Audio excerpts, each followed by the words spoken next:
Samantala, naibalik na nga po sa bansa mula Indonesia si dismissed Mayor Alice Guo. Nasa kustodiya na siya ng Philippine National Police sa Camp Crame. Pero bago yan, tinutukan ng buong bayan ang naging investigasyon sa kanya. Balikan po natin sa bidyong ito. Wala po ako talagang maalala. Your Honor, hindi ko po alam. Wala po ako maalala po na mayroon pong any records po. Ano ba? Huwag tayong robot! Naging kontrobersyal ang pangalan ng dating alkalde ng Bamban, Tarlac na si Alice Leal Guo.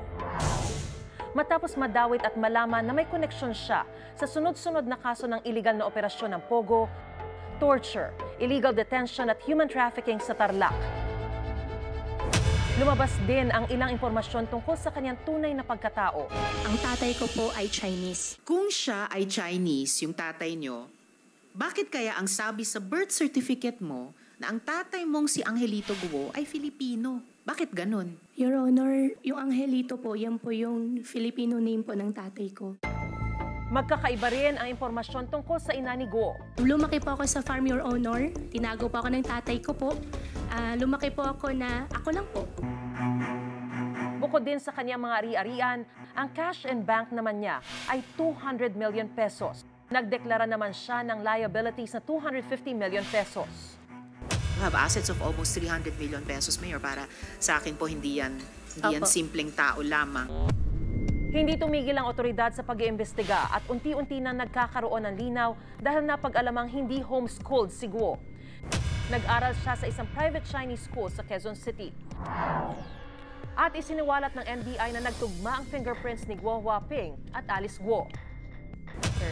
Sinampahan na ng kasong paglabag sa Anti-Human Trafficking and Persons Act ang dating alkalde at 13 pang sangkot sa kaso. At makailang ulit ding inimbitahan si Guo sa mga pagdinig sa Senado, pero hindi na siya nakadalo dahil sa mga death threat at pagkaapekto nito sa kanyang mental health. Sa paglabas ng arrest order ng Senado, agad naman na hinanap ng mga otoridad pero hindi na siya natagpuan. Dito formal ng sinibak sa pagiging alkalde si Guo.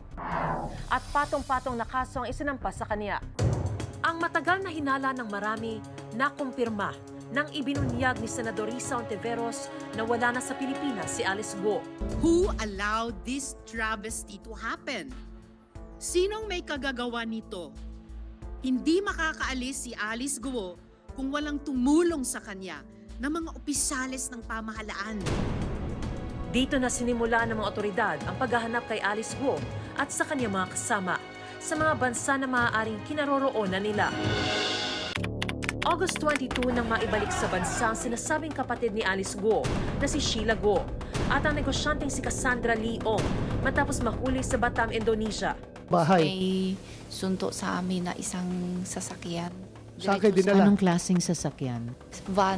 Sa pagharap ni Sheila Guo sa hearing ng Senado, idinetalye niya kung paano sila patagong nakaalis ng bansa. Bukod kay Alice Guo, kasama rin nila ang isa pang sinasabing kapatid nila na si Wesley Guo.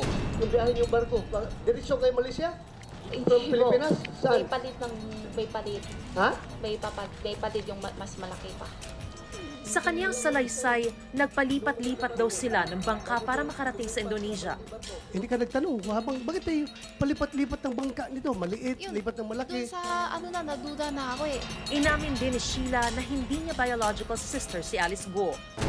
Nagpas 2 linggo matapos mahuli sina Sheila Guo at Cassandra Leong. Nakailang palipat-lipat man ang lugar. Sa wakas ay nahuli na sa isang apartment sa Tangerang, Indonesia si Alice Guo ng mga Indonesian authorities.